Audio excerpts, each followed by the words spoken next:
चलते हैं श्रीमद् भागवत महापुराण, जो भगवान श्री कृष्ण का वाङ्मय स्वरूप है। प्रसंग चल रहा है, भगवान ब्रह्मा जी सृष्टि रचना में देखा कि सफलता प्राप्त नहीं हो रही, तो एकदम क्रोध आ गया, भ्रकुटी चढ़ गई और भ्रकुटी से एक बालक जैसा प्रकट हुआ। वह प्रकट होकर रुदन करने लगा, तो ब्रह्मा जी ने उनका नाम रखा नील लोहित रुद्र। भगवान देवादिदेव महादेव का प्रादुर्भाव श्रीमद् भागवत के अनुसार ब्रह्मा जी की भ्रकुटी मध्य से हुआ। नारायण की नाभि कमल से ब्रह्मा जी की भ्रकुटी मध्य से नील लोहित भगवान शंकर 11 रुद्रों के रूप में कल सुना आपने, और उनकी 11 दैवी शक्तियां रुद्राणी। भगवान ब्रह्मा जी ने आदेश किया कि हे वत्स, आप परम ज्योति स्वरूप हैं, ब्रह्म स्वरूप हैं, आप सृष्टि रचना करें। अब भगवान रुद्र की सृष्टि तो सर्वविनाशकारी देवता, संहारकारी, लय करने वाले, मन्यु मनु महिनस महान शिव ऋतध्वज उग्रता भव काल वामदेव धृतव्रत, ये नील लोहित भगवान के 11 रुद्र के नाम। और धी वृत्ति उष्णा उमा न्यूत सर्पी इला अंबिका इरावती सुधा दीक्षा, ये 11 रुद्राणियां। अब जो सृष्टि की वो बड़ी भयानक थी, सबका नाश करने वाली। रुद्र भगवान की ऐसी सृष्टि है, ये तो सब नष्ट कर देंगे। काहे सर्वांतर्यामी ज्योतिष स्वरूप देवादिदेव, आप तपस्या करो, बंद कर दो सृष्टि, अपनी सृष्टि बंद करे। भूत प्रेत नाना प्रकार के भयंकर ये सृष्टि महादेव जी ने रची। कहा महादेव जी आप सृष्टि बंद कर दो, आप ध्यानस्थ रहो, आप तपस्या करो महाराज। भगवान रुद्र ने कहा जैसी आज्ञा, और वो निरंतर समाधिस्थ रहने। 88 हजार वर्ष की समाधि भगवान शिव की। शंकर सहज स्वरूप संहारा, लाग समाधि अखंड पारा। देवाधिदेव बड़े मंगल मूर्ति, बड़े करुणा में, बहुत जल्दी प्रसन्न हो जाने वाले, प्रसन्न होकर भगवत चरणारविंद की अद्भुत प्रेम लक्षणा भक्ति प्रदान करने वाले। किसी भी जन्म में सही अगर भगवान शंकर की आराधना हुई है तो ही भगवान की भक्ति मिलेगी, अन्यथा नहीं। अयोध्या वासियों से भगवान श्री राम सबको बुलाकर बिठाकर कह रहे हैं, एक मैं चक्रवर्ती सम्राट राजा की तरह नहीं बोल रहा हूं, मैं हृदय की बात कह रहा हूं। सबई कहूं कर जोरी, हाथ जोड़कर कह रहा हूं, शंकर भजन बिना नर भगत न पावे मोरी। और एक गुपुत मत सबहि कहूं कर जोरी, शंकर भजन बिना नर भगत न पावे मोरी। मैं हाथ जोड़कर एक गुप्त बात कहता हूं, यदि भगवान शंकर की कृपा नहीं हुई तो विशुद्ध भक्ति मेरी कोई नहीं प्राप्त कर सकता। शिवद्रोही मम दास कहावा, सो नर मोहि सपन्यों नहीं भावा। भगवान शंकर परम वैष्णवाचार्य देवाधिदेव जब कृपा करते हैं तो प्रिया प्रीतम की भक्ति प्रदान करते हैं, हरि की भक्ति प्रदान करते हैं। अपने को उन्हीं की कृपा कटाक्ष से प्राप्त हुआ है, अपने जानते भी नहीं थे क्या है वृंदावन, क्या है प्रिया प्रीतम। उन्हीं ने नरसिंह मेहता को सीधे रास में भगवान शंकर ने, पूज्य राधा बाबा बाल्यावस्था में भगवान शंकर की आराधना, उसका फल अंतिम जीवन के पलों में राधा राधा राधा राधा राधा। जा पर कृपा न करहि पुरारी, सो न पाव मुनि भगति हमारी। जिस पर भगवान शंकर कृपा नहीं करते वो भगवान की विशुद्ध भक्ति प्राप्त नहीं कर सकता। अगर इस जन्म में प्राप्त है और भगवान शंकर की आराधना नहीं की तो किसी जन्म में बनी है भगवान शिव की आराधना। बिना भगवान शिव की आराधना के हरि भक्ति प्राप्त नहीं होती। तो कोई ऐसा न समझे कि बड़े भयंकर देवता हैं, भयंकर भी हैं और शंकर भी हैं। शिव कल्याण स्वरूप और इतने सुंदर हैं, हम आपको क्या बताएं, क्योंकि जो स्वाद ली हुई बात होती है वो देखी जाती है। इतने भयंकर है कि हम तुम्हें क्या बताएं, और इतने सुंदर हैं कि पूछो मत। कर्पूर गौरम करुणावतारम, साक्षात करुणा बपू, गौरांग गंगाधर, तेज राशि, करुणा बरसती है। भगवान शिव के दो रूप हैं, एक बड़ा शांत प्रसन्न और एक बड़ा घोर। अगर उस रूप में आते हैं तो विश्व का प्रलय उन्हीं से होता है, संहार लीला उन्हीं से होती है। तो जब ब्रह्मा जी ने आज्ञा करी तो भगवान रुद्र अखंड तपस्या में संलग्न हो गए। इसके बाद ब्रह्मा जी ने संकल्प किया तो 10 महान पुत्र प्रकट हुए संकल्प से। पहले मरीच जी, फिर अत्रि जी, फिर श्री अंगिरा जी, फिर पुलस्त जी, फिर पुलह जी, क्रतु जी, भृगु जी, वशिष्ठ जी, दक्ष जी और नारद जी। ये 10 महान तप संपन्न भगवत स्वरूप पुत्र प्रकट हुए। नारद जी ब्रह्मा जी की गोद में प्रकट हो गए। दक्ष जी अंगूठे से प्रकट हुए। वशिष्ठ जी प्राणों से प्रकट हुए। भृगु जी त्वचा से, क्रतु जी हाथ से, पुलह जी नाभ से, पुलस्त ऋषि कानों से, अंगिरा जी मुख से, अत्रि जी नेत्रों से, मरीच जी मन से उत्पन्न हुए। ये 10 संकल्पित महापुरुष प्रकट हुए। फिर ब्रह्मा जी के दाएं छाती से धर्म उत्पन्न हुआ, जिनसे मूर्तिमान भगवान नर नारायण प्रकट हुए, धर्म के पुत्र नर नारायण। और पीठ से अधर्म का जन्म हुआ, उससे संसार को महाभय प्रदान करने वाला मृत्यु प्रकट हुआ अधर्म से। ब्रह्मा जी के हृदय से संपूर्ण संसार को अधीन रखने वाला काम प्रकट हो गया। भाव से क्रोध, नीचे के ओठ से लोभ, मुख से वाणी की अधिष्ठात्री देवी सरस्वती जी, और जनेन्द्री से समुद्र का प्रादुर्भाव हुआ, और गुदा से पाप का निवास स्थान राक्षसों का अधिपति निरिति, छाया से भगवान करदम जी उत्पन्न हुए। सारा जगत भगवान ब्रह्मा जी से उत्पन्न हुआ है। अब बड़ी घटना इस समय एक ये घटी कि जिस समय वाणी की अधिष्ठात्री देवी सरस्वती प्रकट हुई थी, इतनी सुंदर थी कि ब्रह्मा जी मोहित हो गए। यद्यपि वासनाहीन है, पर सृष्टि उत्पन्न करनी, इसलिए ऐसा संयोग ब्रह्मा जी की बुद्धि लड़खड़ा गई। जो 10 पुत्र पहले ब्रह्म ऋषि प्रकट हुए, उन्होंने तत्काल हाथ जोड़ा और कहा, पिताश्री आपको शोभा नहीं देता, आप समर्थ हैं, आप अपने मन में उत्पन्न हुए इस काम वेग को रोकिए। आप ये क्या देख रहे हैं, आपकी दृष्टि सही नहीं।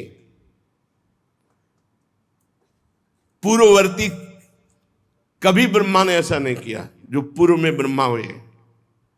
आप तेजस्वी हैं, ऐसा आपको शोभा नहीं देता जैसी दृष्टि से आप देख रहे हैं सरस्वती जी की तरफ, क्योंकि आप जैसा करेंगे वैसा ही आचरण संसार में उतरेगा। आप जगत के रचयिता हैं, आप भगवत स्वरूप हैं, मैं आपको नमस्कार करता हूं, लेकिन आपको रोकता हूं, आप अपनी दृष्टि बदलिए। जे भी ऐसा इन 10 महापुरुषों ने कहा तो ब्रह्मा जी बहुत लज्जित हो गए और कहा, धिक्कार, ऐसी वृत्ति कैसे आ गई। तत्काल उनका शरीर छूट गया धिक्कार देते ही, और वो भयानक कोहरा, अंधकार, काम इनके रूप में प्रकट हुआ। चूंकि ये सृष्टि करनी थी इसलिए ऐसा संकल्प हुआ। कोहरा, अज्ञान, अंधकार, काम। इसीलिए जब काम सवार हो जाए दिमाग में तो फिर वो ये नहीं देखता कि अनुजा है कि तनुजा है कि क्या है। इसीलिए व्यास भगवान ने कहा, बलवान इंद्री ग्रामो विद्वानम अपि करसति, बहुत देर तक एकांत में अपनी बेटी बहन आदि के पास भी नहीं रहना चाहिए, क्योंकि मन बड़ा बलवान है। कभी जब ब्रह्मा जी का मन, तो फिर औरों की तो बात ही क्या। 10 ब्रह्म ऋषियों ने तत्काल धिक्कार दी, महाराज आप, बड़ी लज्जा आई। शरीर छूटा, वही शरीर अंधकार, कुहरा, काम, मलिन काम। अभी एक पीछे सुन चुके हैं, हृदय से काम प्रकट हुआ। एक काम को भगवान का स्वरूप माना गया है, जो धर्मयुक्त काम है उसे भगवान का स्वरूप माना गया है। धर्मयुक्त सहवास करके संतान उत्पन्न करना, ये भगवान की पूजा, ये धर्म माना गया है। और पापाचरण, व्यभिचार करना, ये यहां काम प्रकट हुआ। जो सरस्वती जी को देखकर मन में संकल्प बना, उससे अंधकार, कुहरा और पापाचरण कराने वाला काम प्रकट हुआ। काम 2 प्रकार का, एक धर्म स्वरूप और एक पाप स्वरूप। ब्रह्मा जी जो ही वो शरीर छूटा, नया शरीर धारण किया, क्योंकि तेजो में भगवत स्वरूप है। उसी समय ब्रह्मा जी के 4 मुखों से 4 वेदों का प्रादुर्भाव हुआ। उपवेद, न्याय शास्त्र, होता, उद्गाता, अध्वर्यु, ब्रह्मा, इन 4 ऋतुजों के साथ कर्म, यज्ञों का विस्तार, धर्म के 4 चरण, 4 आश्रम, उनकी वृत्तियां, ये सब ब्रह्मा जी के मुख से उत्पन्न हुई। ब्रह्मा जी ने अपने पूर्व, दक्षिण, पश्चिम, उत्तर के मुख से, पूर्व से ऋग्वेद, दक्षिण से यजुर्वेद, पश्चिम से सामवेद और उत्तर के मुख से अथर्ववेद का प्रादुर्भाव किया। ऋग्वेद, यजुर्वेद, सामवेद, अथर्ववेद, 4 वेद प्रकट हुए ब्रह्मा जी के मुख से। फिर क्रम से शास्त्र, होता का कर्म, इज्जा, अधिवर्य का कर्म, स्तुत, स्तोम, उद्गाता का कर्म और प्रायश्चित, ब्रह्मा का कर्म, ये 4 कर्म प्रकट हुए। फिर ब्रह्मा जी के 4 मुखों से आयुर्वेद, चिकित्सा शास्त्र, धनुर्वेद, शस्त्र विद्या, गांधर्व वेद, संगीत विद्या, स्थापत्य वेद, शिल्प विद्या, ये 4 उपवेद प्रकट हुए। ऋग्वेद, यजुर्वेद, सामवेद, अथर्ववेद, 4 वेद, और आयुर्वेद, धनुर्वेद, गांधर्व वेद और स्थापत्य वेद, ये 4 उपवेद प्रकट हुए। फिर सर्वदर्शी भगवान ब्रह्मा ने अपने 4 मुखों से इतिहास, पुराण रूप 5वां वेद प्रकट किया। फिर षोडशी और उक्त, चयन और अग्निष्टोम, आप्तोर्याम और अतिरात्र, वाजपेय और गोशव, ये यज्ञ प्रकट किए। फिर विद्या, दान, तपस्या और सत्य, ये धर्म के 4 चरण हैं। विद्या, दान, तपस्या और सत्य, ये धर्म के 4 चरण प्रकट किए। फिर सावित्रम, प्राजापत्यम च ब्राह्मम चाथ बृहत् तथा वार्ता संचय शालीन शीलोंचो इति वै गृहे, सावित्र वृत्ति प्रकट की। सावित्र कहते हैं जब यज्ञोपवीत संस्कार कराया जाता है और गायत्री मंत्र का उपदेश किया जाता है, तो उसे 3 दिन तक ब्रह्मचर्य रहकर गायत्री का अनुष्ठान करने को सावित्र कहते हैं। फिर प्राजापत्य, अगर वो आगे बढ़ना चाहता है तो 1 वर्ष का ब्रह्मचर्य और गायत्री अनुष्ठान दिया जाता है। फिर ब्राह्म, वेदाध्ययन की समाप्ति तक, जब तक पाणि ग्रहण न हो तब तक अखंड ब्रह्मचर्य, गायत्री अनुष्ठान और वेदों का स्वाध्याय, इसे ब्राह्म। और फिर बृहत, बृहत आजीवन नैष्ठिक बाल ब्रह्मचारी, कभी भी कोई भी संयोग नहीं करूंगा, आजीवन ब्रह्मचारी रहूंगा। ये आयु पर्यंत रहने वाले ब्रह्मचर्य को बृहत, ये 4 वृत्तियां ब्रह्मचारी की प्रकट की, सावित्र, प्राजापत्य, ब्राह्म और बृहत।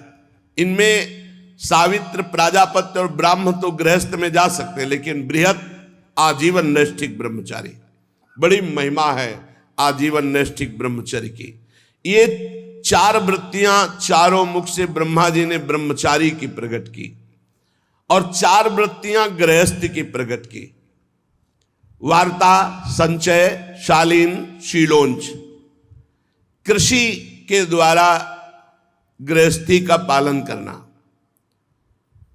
याग आदि के द्वारा गृहस्थी का पालन करना, अयाचित वृत्ति से गृहस्थी का पालन करना, क्योंकि सब मुनिजन होते थे, और शीलोंच वृत्ति से गृहस्थी का पालन करना।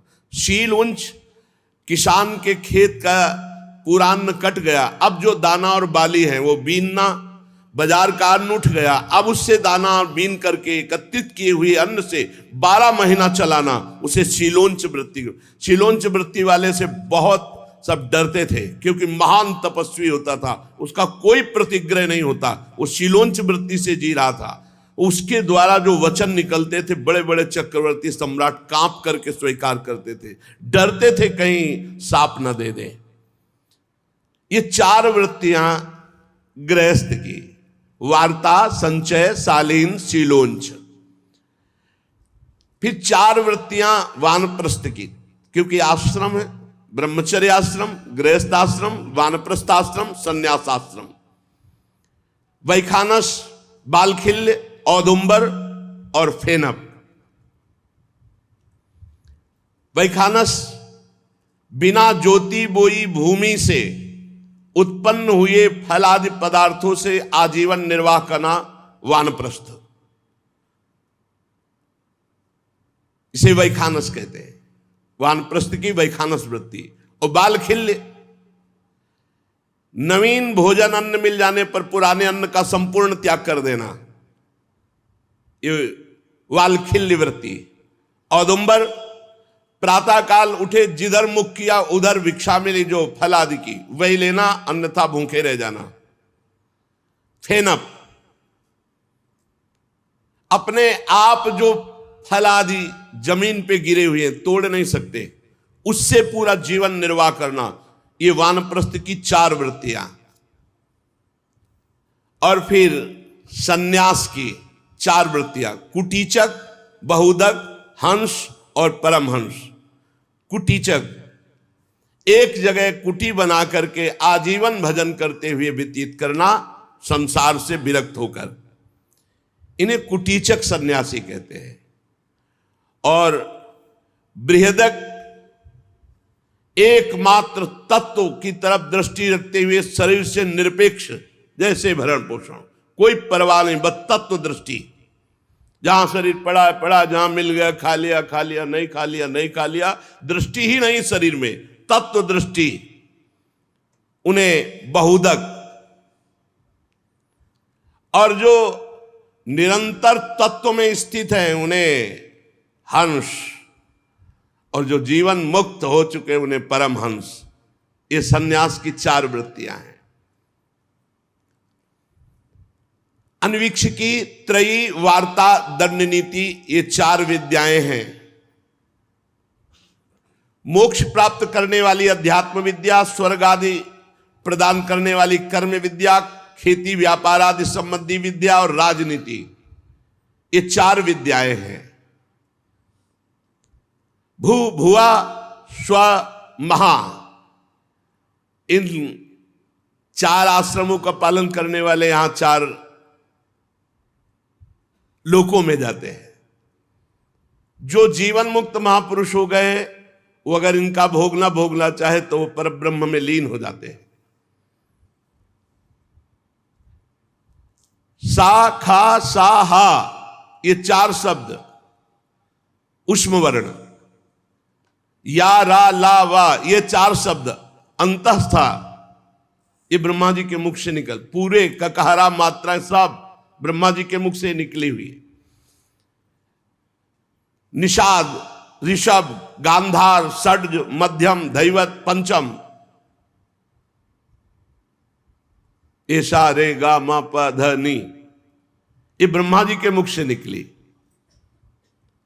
यहां नी से शुरू होता है तो निषाद, नी, शा, रे, गा मा प ध,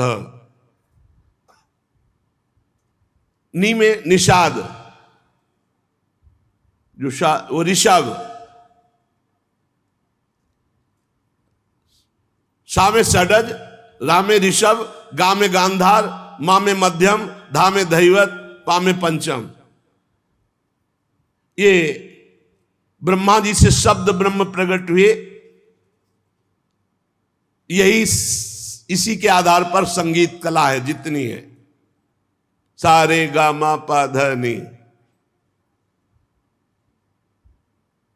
षडज, ऋषभ, गांधार, मध्यम, धैवत, पंचम, निषाद। फिर ब्रह्मा जी की अव्यक्त एक वाणी प्रकट हुई, ओम आ उ मा ओम। ये परिपूर्ण ब्रह्म स्वरूप है। यही सब मंत्रों का अधिष्ठाता है। जो ब्रह्म प्राप्ति के हैं सब में प्रणव, यही इसके उच्चारण में आ उ मा, ओ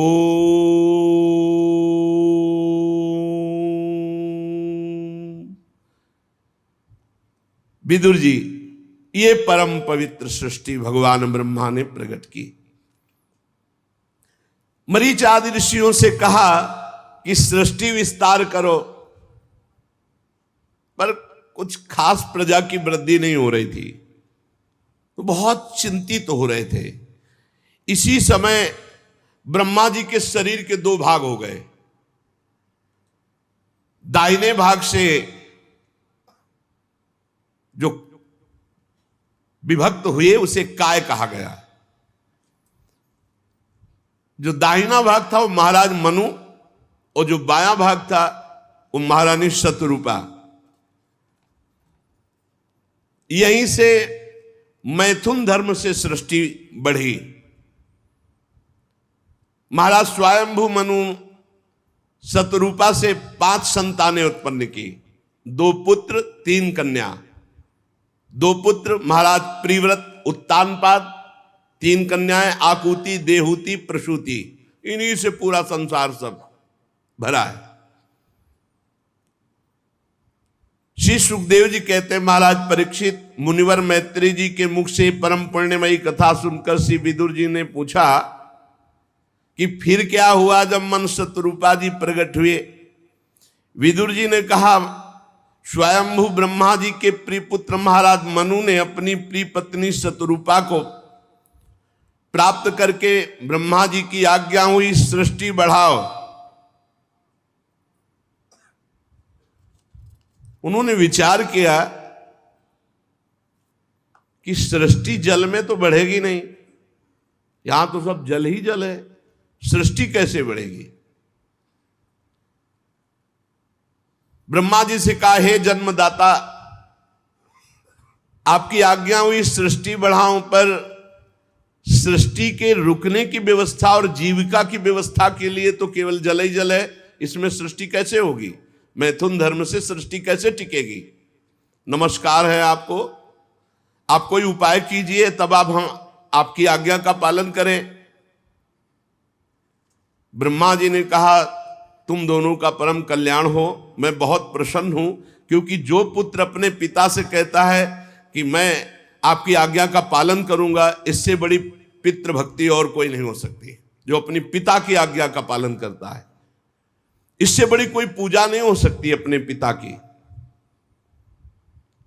तुम हमारी आज्ञा का आदर पूर्वक पालन करना चाहते हो, धर्म पूर्वक तुम अपनी पत्नी से पुत्र उत्पन्न करो। ये श्री हरि की सृष्टि परक आराधना होगी। इसीलिए जो लोग गृहस्थ कहते हैं कि हम तो गृहस्थ हैं, हमसे नहीं, तुम्हारी भी आराधना है। जैसे निवृत्ति परक भजनानंदी महात्मा साधन भजन समाधि के द्वारा भगवान को प्राप्त करता है, ऐसे आप संतान उत्पन्न करते हुए, संतान का धर्म पूर्वक पालन करते हुए, भगवान नाम जप करते हुए आप गृहस्थी से भगवान को प्राप्त करेंगे। देखो यहां कह रहे हैं ये श्री हरि की आराधना है। बड़ी सेवा होगी यदि तुम हमारी प्रजा वृद्धि की आज्ञा का पालन करोगे। और जो पुत्र अपने पिता का धर्म आज्ञा का अनादर कर देता है वो कभी सुख नहीं प्राप्त करता है। मनु जी ने कहा कि मैं आपकी आज्ञा का तो पालन अवश्य करूं प्रभु, लेकिन हमें पृथ्वी चाहिए, बिना पृथ्वी के कैसे हम पालन कर सकते हैं अपनी संतान का, क्योंकि उसी से जीविका मिलेगी, वही आधार, और पृथ्वी तो है नहीं। और वो रसातल में डूबी हुई है, जब पहली प्रलय हुई थी तब से अथाह जल में पृथ्वी डूबी हुई है। ब्रह्मा जी ने विचार किया ये तो बात सत्य है, अगर पृथ्वी नहीं आई तो मनुष्य रूपा जी की संतान कैसे पलेगी, कैसे जीविका चलेगी, कैसे आगे सृष्टि चलेगी। ब्रह्मा जी बहुत चिंतित हो गए और भगवान का चिंतन करने लगे। जेवी भगवान का चिंतन किया तो ब्रह्मा जी के नासा छिद्र से एक छोटा सा जीव निकला। देखते देखते वाराह शिशु हो गया। और बड़े आश्चर्य की बात कि देखते देखते आकाश तक ऐसे पर्वताकार वाराह, भारी घुरघुराहट, भगवान का वाराह अवतार। तो जो 10 मरीच आदि महापुरुष जन थे उन्होंने, और 4 जो सनक सनंदन सनातन सनत कुमार जी थे, वो स्वयंभू मनु शतरूपा ब्रह्मा जी, अभी इतनी ही प्रगट में सृष्टि है। जब 12 भगवान प्रकट हुए तो इतनी है। 10 महान ब्रह्म ऋषि, सनक सनंदन सनातन सनत कुमार और भगवान ब्रह्मा जी और मनु शतरूपा, इतनी सृष्टि है। सब ने हाथ जोड़ करके भगवान वाराह की तरफ सर झुकाकर नमस्कार किया और विचार करने लगे कि ऐसा तेजोमय श्याम वर्ण वाराह, ये कौन दिव्य हो सकता है। अभी निकला तो छोटा, फिर पोरुए के बराबर, फिर एक वाराह शिशु, और फिर ये पर्वताकार, आदि अंत ही नहीं दिखाई दे रहा, इतना विशाल स्वरूप। अभी ये सोच ही रहे थे कि भारी गर्जना करके अपने पंजे से जल को, सर्वशक्तिमान भगवान की गर्जना से समस्त दिशाएं गूंज उठी। भगवान ब्रह्मा जी समझ गए कि अभी जिनका चिंतन किया था कि पृथ्वी कैसे आएगी, तो हमें लगता है हमारे भगवान ने अवतार धारण किया, वाराह अवतार। भगवान का स्वरूप संपूर्ण रूप से वेद भी नहीं जान सकते, फिर औरों की तो बात क्या है। मुनीश्वरों ने भगवान की स्तुति की। भगवान वाराह रूप से गुरगुरा रहे थे, बड़े जोर से आवाज, और उनके रोमों से जो जल उस सबको परम पवित्र कर रहा था। यज्ञपति भगवान स्वयं हरि वाराह रूप धारण कर ब्रह्मादि के सामने खड़े थे। बड़े सौम्य भाव से मुनियों ने भगवान को प्रणाम किया। भगवान जब घुरघुराते तो ऐसा लगता था कि वज्रपात हो रहा, इतनी जोर की गड़गड़ाहट भीषण। और जब पंजे मारते तो ऐसा मानो ज्वार भाटा आ रहा है समुद्र में, विशाल काय वाराह रूप। समुद्र मानो पुकारने लगा, हे यज्ञेश्वर मेरी रक्षा करो प्रभु, मैं आपका ये प्रहार नहीं सह सकता। यज्ञ मूर्ति भगवान अपने पैरे खुनों से जल को चीरते हुए जलराशि के उस पार पहुंचे, फिर रसातल पहुंचे। वहां देखा पृथ्वी विराजमान है, जल में डूबी हुई प्रलयंकार, जब प्रलय हुआ था उस समय के जल से डूबी हुई पृथ्वी वही थी रसातल में। भगवान ने अपनी दाढ़ों पर संपूर्ण पृथ्वी को उठाया और ऊपर की तरफ जल चीरते हुए आए। बड़ी शोभा हो रही थी, लेकिन बड़ा विघ्न हो गया। जब प्रभु पृथ्वी को लेकर के ऊपर की तरफ आ रहे थे तो महापराक्रमी हिरणाक्ष ये जल के भीतर ही भगवान पर गदा से प्रहार कर दिया, और ये प्रकट होते ही अपने वीर योद्धा को खोज रहे थे। कोई वीर योद्धा मिले जो मेरी भुजाओं की खुजलाहट मिटाए। हिरणाक्ष, आगे प्रसंग आएगा कि बीच में कहां से आ गया हिरणाक्ष। उस समय भगवान ने पृथ्वी को तो दाढ़ पे संभाल के रखा, और लीला से ही थोड़ी देर युद्ध की लीला करते हुए, जैसे मतवाला जो सिंह है वो गजराज के बच्चे को मार डाले, उल्टा थप्पड़ मारा था हिरणाक्ष के, उल्टा ऐसे थप्पड़, बस उतने में ही प्राण पखेरु, महाबलशाली। जैसे गजराज अपने दांतों पर कमल पुष्प धारण करे हो, ऐसे ही बहुत पूरी पृथ्वी को, ऐसा कोई भार नहीं लग रहा वारा भगवान को। बाहर जल से निकाल के लाए, तमाल के समान नीलवर्ण वारा भगवान को जब देखा पृथ्वी लेकर आते हुए, ब्रह्मा मरीच आदि को निश्चय हो गया कि ये स्वयं भगवान श्री हरि है। तब हाथ जोड़कर भगवान की स्तुति करने लगे। ऋषियों ने कहा, हे भगवान अजित आपकी जय हो, जय हो। जितम जितम ते जित यज्ञ भावन, त्रयीम तनुम स्वाम परिधुन्वते नमः। यद्रोमगर्ते सुनिलिल्लिरध्वरास, तस्मै नमः कारण सुकरायते। जय हो आरा भगवान आपकी जय हो। आप अपने वेदत्रयी रूप विग्रह को फटकार रहे, आपको नमस्कार है। आपके रोमकूपों में संपूर्ण यज्ञ लीन है। आपने पृथ्वी का उद्धार करने के लिए ये वाराह रूप धारण किया। हे भगवान आपको नमस्कार है। हे प्रभु, कोई भी दुराचरण करने वाला कभी आपका दर्शन नहीं प्राप्त कर सकता। लोग कहते हैं भगवान हमें दर्शन क्यों नहीं देते, जैसी पद्धति है दर्शन की वैसे चलो। अधकचरे योगी को भगवान का दर्शन नहीं होता, दुराचारी को, जो दुराचार परायण है उसे भगवान का दर्शन नहीं होता। रूपम तवई तन्नु दुष्कृतात्मनानाम, ये जो दुष्कृत आचरण करने वाले हैं इनको भगवान के पास रहते हुए भगवान उनके हृदय में रह रहे, फिर भी वो दर्शन नहीं कर सकते।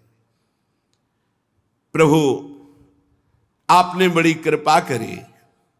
समस्त मंत्र देवता द्रव्य यज्ञ कर्म सब आपके स्वरूप है, आपको नमस्कार है। वैराग्य भक्ति और मन की एकाग्रता से ही आपका अनुभव किया जा सकता है। वैराग्य भक्ति और मन की एकाग्रता से ही आपका अनुभव किया जा सकता है। आप सबको विद्या प्रदान करने वाले विद्या गुरु हैं। जिसके हृदय में भी ज्ञान होता है भगवान देते हैं। आपको पुनः पुनः प्रणाम है। प्रभु आपके दांतों पर रखी हुई भूमंडल बड़ा सुशोभित हो रहा है। चराचर जीवों को सुखपूर्वक रहने के लिए आपने जगन माता पृथ्वी का उद्धार किया। आप हमारे पिता हैं और पृथ्वी हमारी माता है। प्रभु आपको और पृथ्वी माता को बार बार प्रणाम है। रसातल में डूबी हुई इस पृथ्वी को निकालने का साहस केवल आप ही कर सकते थे, दूसरा नहीं। हे वाला भगवान आप सर्वाश्चर्य में हैं, आपको नमस्कार है। इसीलिए रोज प्रातः पहले भूमि के चरण। अब तो सब आधुनिकता बढ़ती जा रही है, वैदिक सिद्धांतों को शास्त्रों को मानना या जानना ही नहीं तो माने क्या। सबसे पहले सैया से उठकर भूमि माता को प्रणाम करना चाहिए, फिर सदगुरु का स्मरण नाम जप मंत्र, फिर अपनी दिनचर्या। श्री मैत्रेय जी कहते हैं, ब्रह्मवादी मुनियों ने जब भगवान की स्तुति की तो वाला भगवान ने अपनी शक्ति से पृथ्वी को ऐसे स्तंभित कर दिया कि जल में ना डूबे। रसातल से लीला पूर्वक लाई हुई पृथ्वी को जल पर रखकर भगवान श्री हरि स्थापित कर दिया और अंतर ध्यान हो गए। विदुर जी भगवान की लीला में चरित्र अत्यंत कीर्तनीय है। जो इस प्रसंग को सुनेगा उसके सारे पाप ताप नष्ट हो जाएंगे। जो भगवान की मंगलमयी कथा को सुनाता है या सुनता है, भगवान अंतस हृदय से बहुत जल्दी उसके ऊपर प्रसन्न हो जाते हैं। जब भगवान प्रसन्न हो जाते हैं तो फिर प्राप्त करना क्या बाकी रह जाता है, क्या दुर्लभ होता है। ये पशु स्वभाव वाले मनुष्यों को छोड़कर ऐसा कौन होगा जो आवागमन और दुखों से मुक्त करने वाली भगवान की लीला कथा ना सुने। श्री विदुर जी महाराज ने कहा, अभी तो आप ब्रह्मा जी की सृष्टि के कुछ चुने हुए नाम ले रहे थे, ये बीच में हिरणाक्ष कहां से आ गया प्रभु? बारह भगवान से युद्ध करने हिरणाक्ष कहां से प्रकट हो गया? ब्रह्मा जी ने तो अभी इसको प्रकट नहीं किया था, क्योंकि अभी 10 ऋषि, सनक सनंदन सनातन सनत कुमार, 4 ब्रह्म ऋषि, मनु और शतरूपा, और उधर ऊपर जो सृष्टि हुई थी उसमें भगवान नील लोहित 11। तो ये हिरणाक्ष कहां से आ गया बीच में? ये जब पृथ्वी निकाल रहे थे वाला भगवान, ये हिरणाक्ष कहां से आ गया और मुठभेड़ कैसे कर ली? मैत्रेय जी ने कहा, विदुर जी बड़ा सुंदर प्रश्न है तुम्हारा, क्योंकि इसमें भगवान श्री हरि की मंगलमयी लीला कथाओं का वो प्रादुर्भाव है जिससे मनुष्य सुनने मात्र से मृत्यु पास से मुक्त होकर भगवत प्राप्त हो जाएगा। कर लो ना विश्वास, हित दो विश्वास है तब वही सुधरे बात, ना तरु माया पंथ में फिरे जो टक्कर खात। अपने लोग रोज भगवान की चर्चा सुनते धाम में बैठकर, रोज भगवान की लीला कथा नाम कीर्तन। अभी कोई कल्याण की कमी रह गई क्या? अरे कल्याण का कल्याण हो गया। मस्त रहो, बस नाम जप करते हुए गंदी बातों से बचो तो जीवन मुक्त हो, अभी जीवन मुक्त हो। पूर्व काल में ब्रह्मा जी ने ये इतिहास परंपरागत सुनाया था, वही मैं तुम्हें सुना रहा हूं। मैत्रेय जी कह रहे हैं कि एक बार दक्ष की पुत्री दिति, अब इसका प्रसंग आगे है। अभी आपने सुना था जो शतरूपा जी की 3 पुत्रियां थी, उन्हीं में से ये सब सृष्टि का विस्तार हुआ है। 2 पुत्र प्रियव्रत उत्तानपाद, आकुति प्रसूति देहुति, 3 कन्याएं। इन्हीं में से सब आगे चलकर इनके विस्तार में आ गए, इन्हीं 3 में से है। तो दिति ये एक दिन संध्या के समय कामातुर हो गई, और जो अभी 10 महापुरुषों के नाम लिए गए थे उनमें से कश्यप जी भी थे। कश्यप जी इनके पति हैं। कई कन्याएं कश्यप जी को वरण हुई। संध्या के समय कामातुर होकर कश्यप जी का वस्त्र पकड़ लिया और कहा, अब पति ही है, कि प्रभु मैं देखती हूं कि अग्निजिह्वा भगवान की आराधना का समय है ये, मैं जानती हूं सूर्य अस्ताचल को जा रहे हैं, बिल्कुल इस समय ऐसा नहीं करना चाहिए। पर जैसे मत वाला हाथी केले के वृक्ष को मथ डालता है, केले के वन को, ऐसे ही इस प्रसुद्ध धनुर्धर कामदेव ने मेरे पर विजय प्राप्त कर ली। अर्थात मैं कामाग्नि से पीड़ित हूं, मैं बेचैन हूं, मैं नहीं सह सकती। अब आप कृपा करके आपका कल्याण हो, मेरी इस पीड़ा को दूर करें और ऐसा संतान हो जिससे आपका सुयश हो। हमने आपको बहुत प्यार से वर्ण किया है। हमारे पिता ने दक्ष ने एकांत में हमसे पूछा था तुम्हें कैसा पति चाहिए, तो मैंने आपका ही नाम लिया था, अर्थात मैं आपको बहुत प्रेम करती हूं। ये प्रेम का दबाव भी डाला। इसलिए अब मुझ दीन के ऊपर कृपा कीजिए। मुझे कामदेव ने परास्त कर दिया, मैं बेचैन हूं। कश्यप जी ने कहा ठीक है, तुम्हारी इच्छा धर्मयुक्त है, कोई अधर्मयुक्त नहीं है, लेकिन इस समय नहीं, ये समय अधर्म का। अगर ऐसा किया गया तो भारी अधर्म हो जाएगा, क्योंकि संध्या काल है। इस समय केवल भगवान की आराधना की जाती है। गृहस्थाश्रम में अपनी पत्नी की कामना को पूर्ण करना धर्म कहा गया है, लेकिन समय पर। यह समय संध्या काल का है, इस समय नहीं। इंद्रिय रूपी शत्रु से जो परास्त होकर धर्म का उल्लंघन करता है, उसका पतन हो जाता है, नाश हो जाता है। तुम्हारी जैसी भार्या, और वो भी धर्म का उल्लंघन, बिल्कुल ठीक नहीं है, इस समय नहीं। क्योंकि इस समय भूत भावन भगवान शंकर अपने गणों के साथ भ्रमण करते हैं, और जिसके घर में संध्या वंदन आरती पूजा सब नहीं होती है, तो वहां फिर विनाशकारी लीला होती है। ये सब ऐसा नहीं कि मनमानी। संध्या के समय भोजन नहीं किया जाता, संध्या के समय मैथुन नहीं किया जाता, संध्या के समय इधर उधर नहीं। उस समय भगवत चिंतन, ध्यान परायण, अगर आप कहीं सेवा में भी हैं तो भी 2 मिनट भगवान का स्मरण करते हुए, जैसे प्रातःकालीन बेला, वैसे जटाजूटधारी भगवान शंकर, जिनके जटाओं से स्मशान की धूलि का बवंडर उठता है, वो संध्या के समय भ्रमण करते हैं। उनके 3 नेत्र हैं, सूर्य और चंद्रमा। ये 2 नेत्र हैं जो सही ढंग से चलते हैं, तो सूर्य और चंद्रमा वाले नेत्र काम करते हैं। जो धर्म विरुद्ध आचरण करते हैं तो तीसरा नेत्र काम करता है, जो सर्वनाश विनाशकारी। संसार में भगवान शंकर का ना कोई अपना है ना कोई पराया है। जैसा करोगे तत्काल वैसे ही फल मिलेगा। उनके लिए ना कोई आदरणीय है, ना कोई निंदनीय, ना बंदनीय है, कोई ना त्याजनीय है, ना कोई अपना है ना कोई पराया है। मस्त इसीलिए कहा गया भोले बाबा।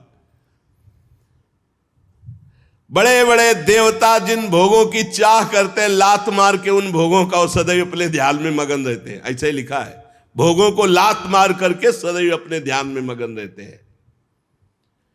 विवेकी पुरुष को चाहिए कि कोई ऐसा अपराध भगवान शंकर का ना करे। खिलवाड़ मत समझ लेना, वो देवादिदेव अगर वो चुप भी हो गए तो आद्या शक्ति अम्बा अर्धांगिनी है, कहीं का नहीं रखेंगी। कैसे नहीं रखेंगी? या देवी सर्वभूतेष बुद्धि रूपेण संस्थिता, बुद्धि घुमा देंगी, वहां फंसा देंगी जहां से निकलना मुश्किल है। बहुत समझाया पर देवी दिति तो एकदम ब्रह्मर्षि कश्यप जी का वस्त्र पकड़ लिया और कहा मैं आपका उपदेश सुनने के लिए आपसे प्रार्थना नहीं किया। कश्यप जी ने भगवान को नमस्कार किया कि है जरूर कोई लीला जो समझाने पर भी नहीं समझ रहे। इसके बाद फिर स्नान करके वाणी को संयम में करके सनातन ब्रह्म का ध्यान करने लगे कश्यप जी। जैसा दिति जी चाह रही थी वैसा, क्योंकि पति है। अब इसके बाद दिति जी को बहुत भय लगा कि इस समय मैंने भारी अपराध कर दिया। जब स्नान करके अपने नित्य कर्म में कश्यप जी तो आकर चरणों में सर नवाया और कहने लगी, ब्रह्मर्षि, इस नीच काम के लिए मैंने आपको प्रेरित किया, भारी अपराध बन गया, क्षमा कर दीजिए। आप कह रहे थे भगवान शिव इस समय विचरण करते हैं, तो क्या मेरे गर्भ को नष्ट कर देंगे वो? कुछ उपाय कीजिए, देवाधिदेव महादेव मेरे गर्भ को नष्ट ना करें। क्योंकि जो दुष्टता भगवान शिव को पसंद नहीं हो, अगर वो करता है तो वो क्रोध मूर्ति भी है, फिर वो नष्ट कर देते हैं। प्रजापति, आप बड़े कृपालु हैं, आप मुझ पर कृपा कीजिए और चरणों में गिर पड़ी दिति जी। चुप रहे। संध्या वंदन जप अनुष्ठान पूरा करने के बाद कश्यप जी ने कहा, बहुत समझाने पर भी तुम्हारा चित्त काम वासना से मलिन था, इसलिए तुमने हमारी बात नहीं मानी और हमें भी अवहेलना करने के लिए ऐसे कार्य पर मजबूर किया। इसलिए अमंगलमयी देवी, तुम्हारी कोख से विश्व का अमंगल करने वाले पुत्र पैदा होंगे, जो बार बार लोक और लोकपालों सहित अपने अत्याचार से पूरे भूमंडल को रुला देंगे। ऐसे पुत्र पैदा होंगे, क्योंकि संध्या के समय तुमने गर्भ धारण किया है। उनके ऐसे स्वभाव होंगे जो निरपराध दीन प्राणियों पर अत्याचार करेंगे, भगवत भक्तों पर अत्याचार करेंगे, स्त्री गौओं पर अत्याचार करेंगे। कांप गई, उनकी तो संभावना ही नहीं थी ऐसी। दीति जी कांप गई, पैर पकड़ लिया, प्रभु कृपा करो, ऐसे पुत्र नहीं होने चाहिए। तो उनका ऐसा अत्याचार देखकर जगदीश्वर भगवान श्री हरि स्वयं अवतार लेंगे और उनका वध करेंगे। तब दीति ने मुस्कुरा दिया, फिर तो ठीक है, फिर तो ठीक है। यदि भगवान के द्वारा हमारे पुत्रों का उद्धार होगा फिर तो ठीक है, फिर तो जैसे हो। दीति ने कहा, प्रभु अब मैं आपसे प्रार्थना नहीं करूंगी, ठीक है, ऐसे ही पुत्र हो। जब भगवान श्री हरि स्वयं मारेंगे फिर मुझे कोई परवाह नहीं, मेरे पुत्रों का परम मंगल होगा। कश्यप जी ने कहा, देवी मैं देख रहा हूं तुम्हें पश्चाताप हुआ, शोक हुआ।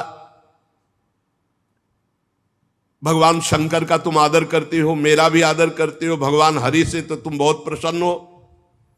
इसलिए मैं एक वरदान देता हूं, तुम्हारे एक पुत्र के 4 पुत्रों में एक ऐसा पुत्र होगा पूरा विश्व नमन करेगा। हिरण्यकश्यप पुत्र प्रहलाद, एक ऐसा पुत्र होगा विश्व नमन करेगा। सत्पुरुष संत जन उसका आदर करेंगे, बड़े बड़े प्रेमी संत जन उसके यश का गान करेंगे। जिस पर खोटे सोने को बार बार तपाकर शुद्ध किया जाता है, उसी प्रकार अनुकरण करने के लिए, भक्ति का अनुकरण करने के लिए तुम्हारे पौत्र को आदर्श माना जाएगा। प्रहलाद जी सब भक्तों में श्रेष्ठ है, इतनी कम अवस्था में इतनी ऊंची स्थिति भक्ति की, इसीलिए सबसे पहले प्रहलाद, नारद, पराशर, पुंडरीक, पहले प्रहलाद जी का नाम। साधु जन तुम्हारे पौत्र की प्रशंसा करेंगे और स्वयं भगवान तुम्हारे पौत्र के लिए अवतार धारण करेंगे। भगवान ही तो नरसिंह रूप में आकर हिरण्यकश्यप, दीति बहुत प्रसन्न हुई। देखो ये होता है महापुरुषों का सानिध्य। उनके पति महापुरुष है कश्यप जी, बड़े भजनानंदी महापुरुष है। उसी का प्रभाव है कि गलत कार्य तो हो गया और परिणाम भी गलत आया, लेकिन बड़ा मंगल हो गया, सुधार हो गया। भगवान के द्वारा उनके पुत्रों को मारा जाएगा और पौत्र भगवान का महान भक्त होगा। बड़ा आनंद हुआ दीति को सुनकर 2 बातें, कि हमारा पौत्र भगवान का भक्त होगा और हमारे पुत्र भगवान के हाथ से मारे जाएंगे।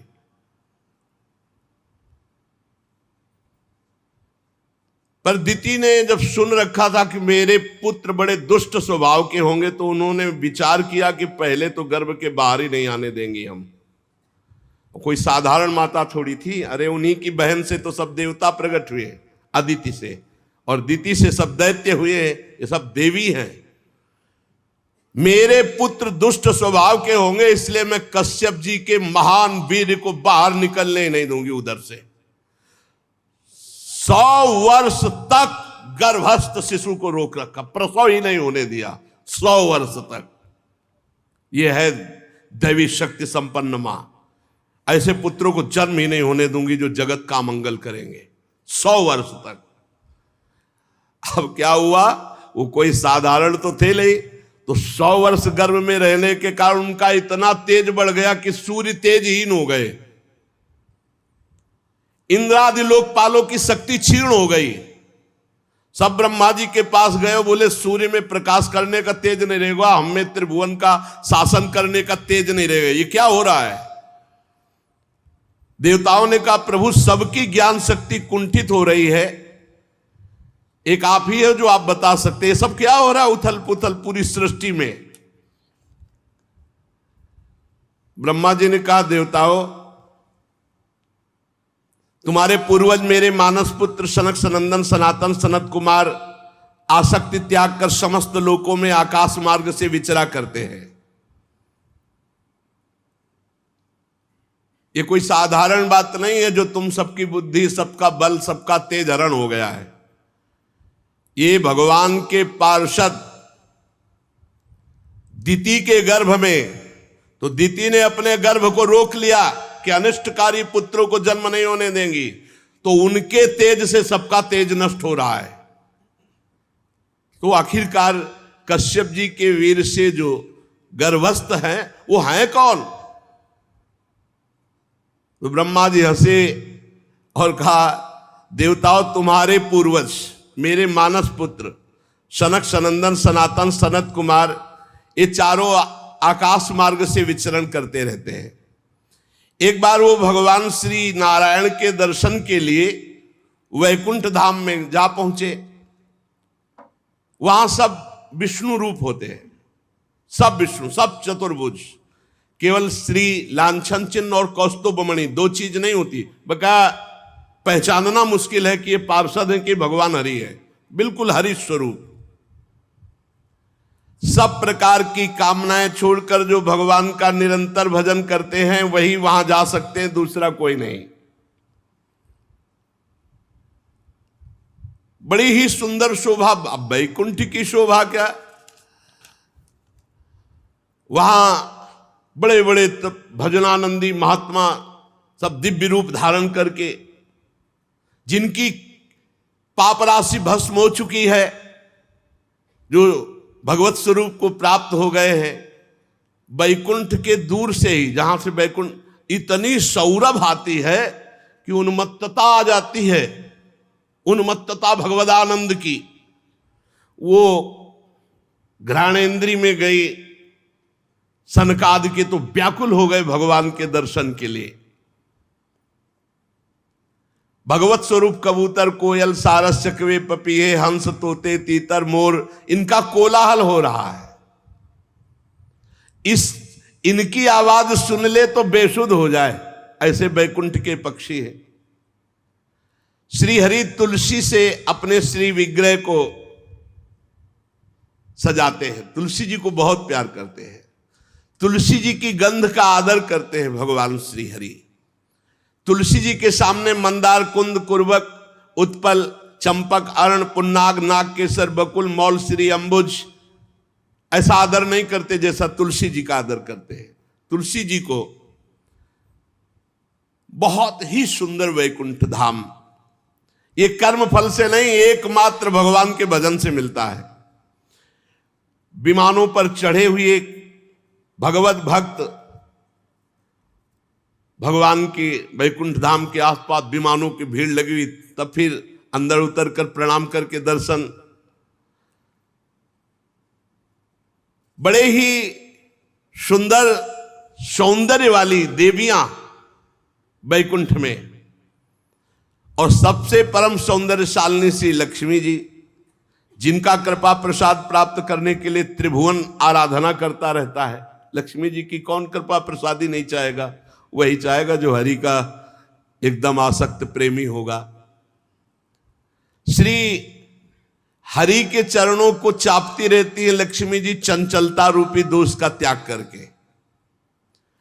जिस समय वो नूपुर झनकार करती हुई, लीला कमल घुमाती हुई वैकुंठ में भ्रमण करती है, समस्त पार्षद सर झुकाकर उनके दर्शन करके आनंद मगन हो जाते हैं।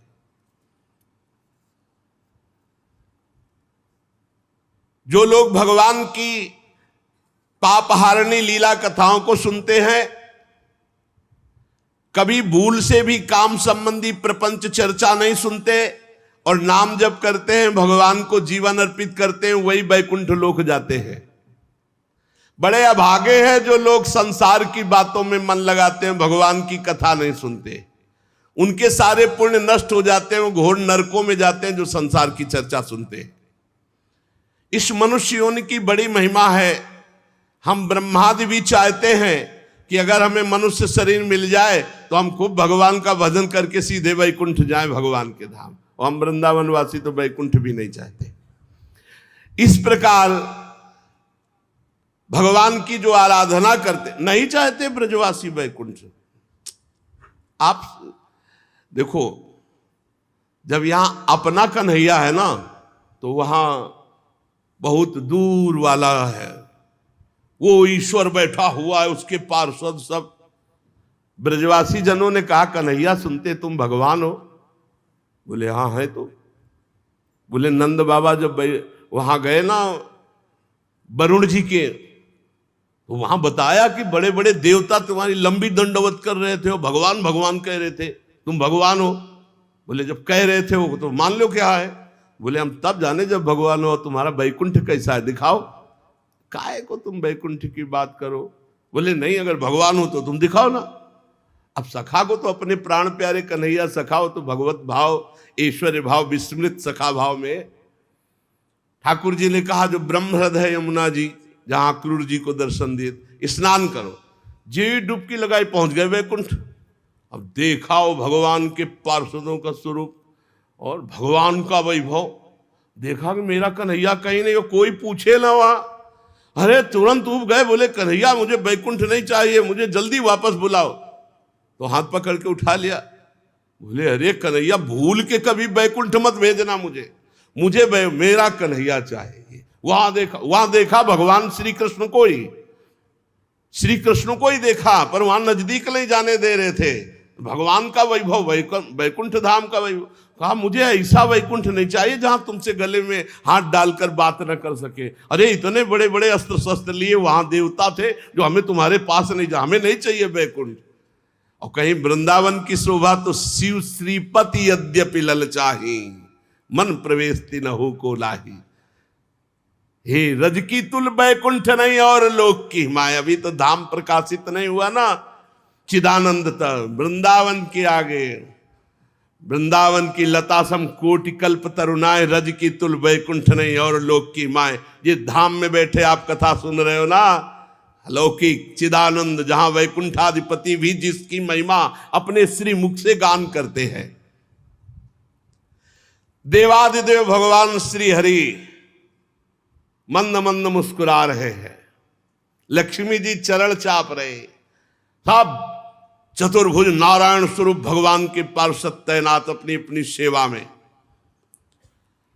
अब सनकादि तो विकल ही हो गए थे दर्शन के लिए। जे भगवान के श्री चरणों की तुलसी की गंध आई तो प्रेम विकलता हो गई दर्शन के लिए।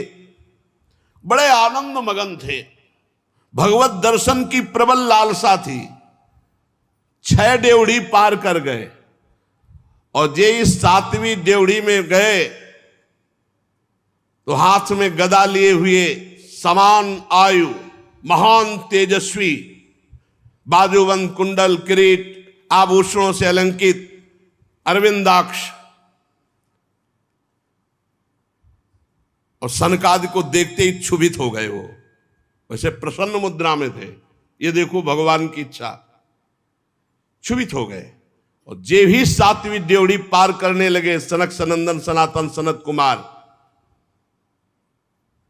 बेत लगा दिया कि इनको कोई नहीं रोक सकता। अच्छा वैकुंठ में कौन सा डर था भैया कि भाई कहीं कुछ अविनाशी भगवान के धाम में कोई ऐसा प्रवेश नहीं कर सकता। और दूसरी बात यह थी कि कुछ मान लो झोला बेग अटैची होती तो होता कि चलो भाई चेक कर लो। वो तो दिगंबर है, लंगोटी भी नहीं भाई, कुछ हाथ में नहीं, दिगंबर। पता नहीं भगवान की प्रेरणा, तो देखते ही क्षुभित हो गए और बेत लगा दिया। चारों कुमार तत्व ज्ञानी थे, ब्रह्म दृष्टि रखने वाले थे, पर फिर भी गुस्सा आ गया। यही बात पकड़ ली है, कर तुम अकर तुम अन्यथा कर तुम, सर्व समर्था सा ईश्वरा, हरि इच्छा भावी बलवाना, हृदय विचारत संभ सुजाना। भगवान की इच्छा काम करती, ब्रह्म दृष्टि तत्व ज्ञानी महापुरुष में क्रोध आ जाना और जय विजय को संशय हो जाना, बेत लगा दे रहा, ये भगवान की इच्छा।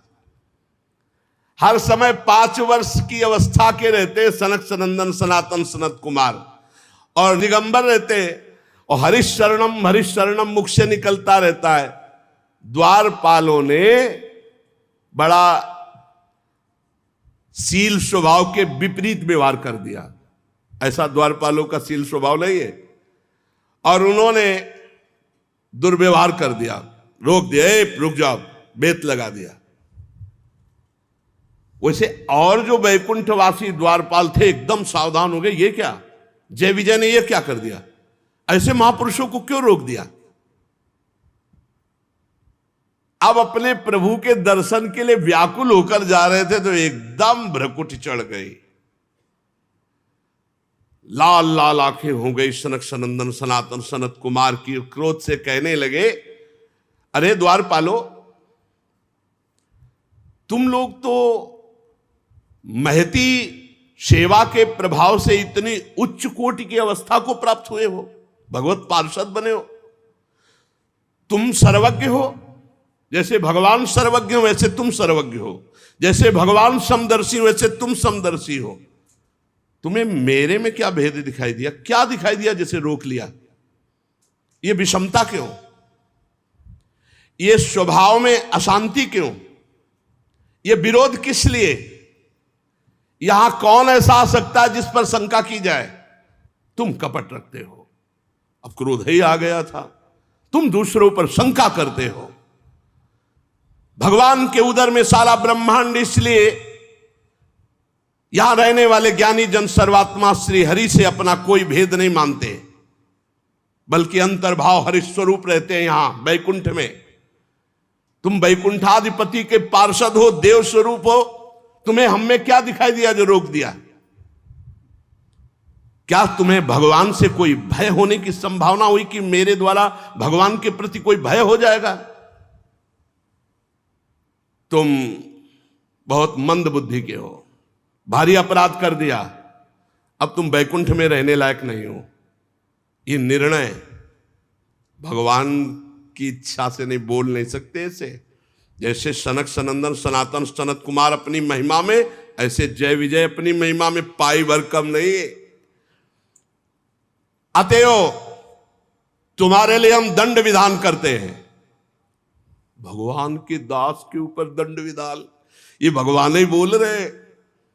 तुमने अपराध किया, तुम अपनी मंद बुद्धि के कारण भेद बुद्धि की और भगवान के स्वभाव के प्रतिकूल व्यवहार कर दिया। इसलिए जाओ, वैकुंठ से तुम्हारा पतन हो जाए और तुम भगवान के विपरीत स्वभाव में जन्म लो। तुम्हारे अंदर काम क्रोध लोभ ये तीनों शत्रु तांडव करे, मैं ऐसा साफ देता हूं। गजब कर दिया। भगवत प्राप्त महापुरुष के हृदय में भी विकार पैदा करने की सामर्थ्य इन महापुरुषों में है। सनकादि के वचन बहुत ही कठोर थे। अरे भगवान से विमुख कर दिया, विलग कर दिया, वैकुंठ से भ्रष्ट कर। इसीलिए कहा है संतों के अपराध से भक्तों के अपराध वैकुंठ से भी गिरा दिया। और कोई ऐसा नहीं जो इनके वचनों को काट सके, त्रिभुवन में कोई ऐसा नहीं। अब पता नहीं क्या हुआ जय विजय को कि चरणों में लौट गए और कहा कि मेरे स्वामी भी आप भक्तों से संतों से बहुत डरते हैं कि कोई अपराध न बन जाए, पर पता नहीं मेरे को क्या हो गया, मैंने क्यों रोक दिया। स्वामी मैं अपराधी हूं, दंड विधान आपका कोई काट नहीं सकता, कोई और दंड विधान दे दो। मुझे मेरे स्वामी से अलग होने वाला क्यों दंड विधान कर दिया कि अपने स्वामी की सेवा से अलग होकर मैं कोई और दंड विधान कर दो। प्रभु आप दंड देंगे मुझे स्वीकार है, पर हमारी थोड़ी दशा पर विचार कीजिए। मैं अपने प्रभु को देखकर जीता हूं, अपने प्रभु इनसे विलग कर दिया तो प्रभु थोड़ी देर के लिए मेरे हृदय में आप बैठकर देखिए, आपने प्रभु से विलग कर दिया और उस अधम योनियों में जाने को कहा जहां भगवान की स्मृति ही नहीं होती। आपने कह दिया काम क्रोध लोभ तुम्हारे हृदय में रहे, तो भगवान की स्मृति से भी विमुख कर दिया, भगवान से विमुख कर, इतना बड़ा दंड क्यों? आप और कोई दंड दे देते, आप मुझे और कोई दंड दे देते। विनय ही कर रहे थे कि देखा जय हो भगवत पार्षद कर रहे, और सामने से चंवर डुला रहे जा रहे, छत्र लगा हुआ है, पुष्प के पावड़े पर रहे, अखिल लोक चूड़ामणि भगवान श्री हरि पधार रहे। द्वारपालों ने सनकादि के चरण पकड़ रखे थे। जब भगवान की दृष्टि पड़ी, भगवान स्वयं अपने श्री चरणों से चल कर आ रहे थे। जिन्हें परमहंस मुनिजन बड़े बड़े ढूंढते रहते हैं, सहज में नहीं पाते, वो भगवान चलकर, सनकादि को अंदर जाने का अधिकार अभी नहीं मिला। भगवान चलकर आए, लेकिन ये नहीं हुआ कि सनकादि अंदर चले जाए, क्योंकि भक्त को ऐसा कठिन शाप दे दिया। जी भी देखा सनकादि ने कि मेरे समाधि में दर्शन देने वाले स्वयं वैकुंठनाथ भगवान चलकर आ रहे, उनके साथ पार्षदगण छत्र चमर आदि लिए चल रहे, राजहंस के पंखों के समान श्वेत चंवर डुलाए जा रहे, शीतल मंद सुगंध वायु बह रही है, मोतियों की झालर अद्भुत शोभा दे रही, अमृत की बूंदें उस छत्र से टपक रही हैं भगवान के ऊपर। समस्त सद्गुणों के आश्रय, सौम्य मुख मुद्रा, अनवरत जिनकी दृष्टि से कृपा बरसती रहती है, अपने भक्तों को जो सदैव स्नेह से देखते हैं, स्नेह से, जैसे मां अपने बच्चे को देखती है, ऐसे हर भक्त को भगवान करो सदा तिनके रखवारी, जिम बालक राखे महतारी। समस्त दिव्य लोकों के चूड़ामणि भगवान वैकुंठनाथ स्वयं चलकर आ रहे हैं। पीतांबर मंडित विशाल नितंब झिलमिलाती हुई करधनी, गले में भ्रमरों से मुखरित वनमाला, सुंदर कंगन पहने हुए, और साथ में पार्श्व में गरुड़ जी चल रहे हैं, जिन पर एक हाथ धरे हुए हैं। गरुड़ जी पर एक हाथ पधराए हुए हैं और एक हाथ से लीला कमल घुमा रहे हैं। बिजली की सी कांति पीतांबर धारण किए हुए, मकराकृत कुंडल, सुघड़ नासिका, बड़ा ही सुंदर मुख, सिर पर मणिमय विशाल मुकुट विराजमान, गले में सुंदर हार, कौस्तुभ मणि अपूर्व दमक रही है। भगवान का श्री विग्रह सुंदरता का समुद्र है। इस भगवान देवादिदेव महादेव जी, ब्रह्मा जी इसी रूप का ध्यान करते हैं। सनकादि ने जब देखा मेरे ध्यान का विषय मेरे प्रभु, तो सर झुकाकर साष्टांग प्रणाम किया और भगवान की रूप माधुरी का पान करते रहे। सनकादि मुनीश्वर निरंतर ब्रह्मानंद में मगन रहते हैं, लेकिन जिस समय भगवान के श्री चरण कमलों का दर्शन हुआ, तो ब्रह्मानंद से मन हट करके भगवान के रूप में आसक्त हो गया। भगवान का मुख नील कमल की कांति वाला, बड़े ही लाल लाल अधर और कुंदकली के समान दंत पंक्ति, बड़ी झांकी सुंदर जो कृत्य कर दे, और भगवान के पद्मराग के समान लाल लाल नखों से सुशोभित उनके चरणारविंद, जो ध्यान करने वाले मुनियों के ध्यान का विषय, अष्ट सिद्धियां, नौ निधियां, समस्त सिद्धगण, मोक्ष पदवी मूर्तिमान होकर भगवान की चरण सेवा में हाथ जोड़े खड़े। मोक्ष पदवी, अष्ट सिद्धियां, नौ निधियां, सब सनकादि मुनियों ने प्रणाम करके कहा, अंतर्यामी रूप से यद्यपि आप दुष्ट चित्त के हृदय में भी रहते हैं, पर वो आपकी दृष्टि से ओझल, कभी आपको देख नहीं सकते। बड़े बड़े भक्तजन भाव रूपी नेत्रों से आपका ध्यान करते हैं, और आप ध्यान का नहीं, आज तो मैं साक्षात आपको सामने देख रहा हूं। प्रभु, मैंने श्रवण रंध्रों से आपकी रूप शोभा सुनी थी, पर आज देखा है, नेत्र भरकर पान तो आज हम कर रहे हैं। भगवान आप तो साक्षात परम तत्व हैं। इस समय आप हम सबको आनंदित करने के लिए आप पधारे हैं। आपकी कृपा दृष्टि के बिना कोई आपको नहीं देख सकता। प्रभु आपका सुयश अत्यंत कीर्तनीय है, जो सांसारिक दुखों की निवृत्ति करता है। हम आपके चरणों की शरण में रहने वाले हैं, आपकी कथा के रसिक हैं, आपका नाम जप करते हैं हरिशरणम, और आपकी कथा सुनते हैं। प्रभु मुझे और कुछ कोई पद कोई सुख नहीं चाहिए, बस मेरा चित्त भंवरा बनकर आपके चरण कमलों में ही घूमता रहे, बस यही मैं चाहता हूं। हे विपुल कीर्ति प्रभु, ये जो आपने रूप प्रकट किया है, हम पर बड़ी कृपा की। अजितेंद्रीय पुरुष तो कभी भावना भी नहीं कर सकता आपके रूप की। मैं बार बार प्रणाम करता हूं। सनकादि ने साष्टांग पुनः दंडवत किया। श्री ब्रह्मा जी ने कहा, देवगण जब योगनिष्ठ सनकादि मुनियों ने इस प्रकार स्तुति की, तब वैकुंठाधिपति भगवान श्री हरि बोले, मुनिगण बहुत ध्यान देने योग्य बात है,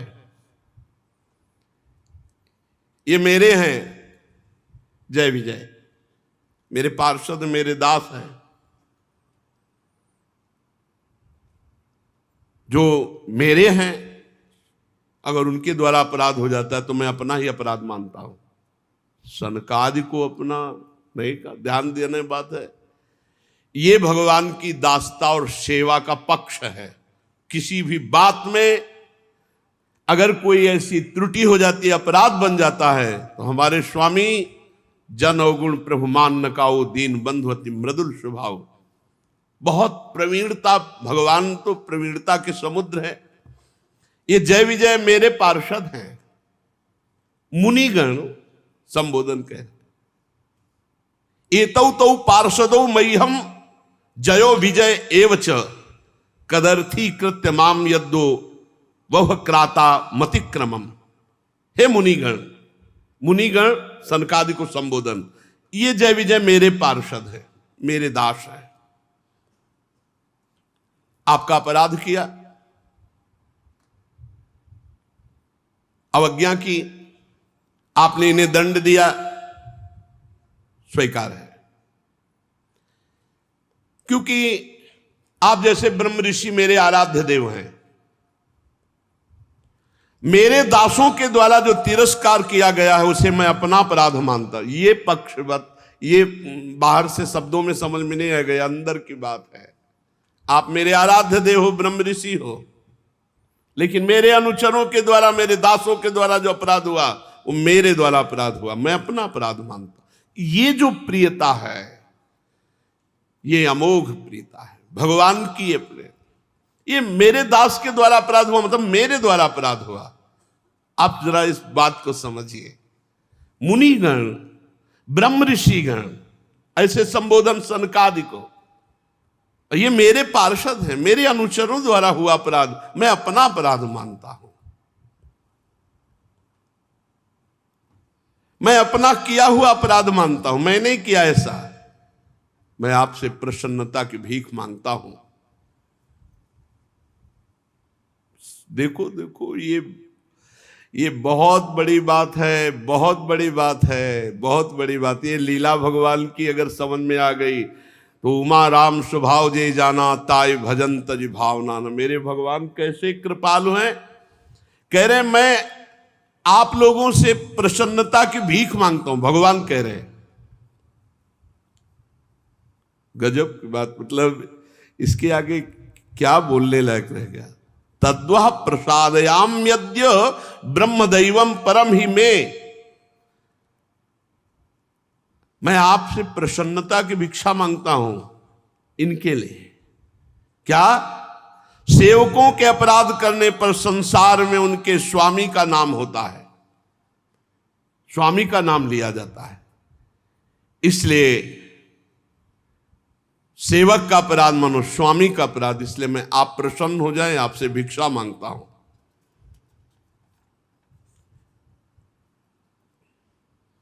मैं विकुंठ कहलाता हूं, जिसकी महिमा कभी अपवित्र नहीं होती। सारा जगत मेरी महिमा का गान करके पवित्र होता है। जो कोई आप जैसे महात्माओं का अपराध कर दे तो मेरी भुजा ही क्यों ना हो, मैं उसे तुरंत काट डालूंगा। दोनों बातों को समझिएगा।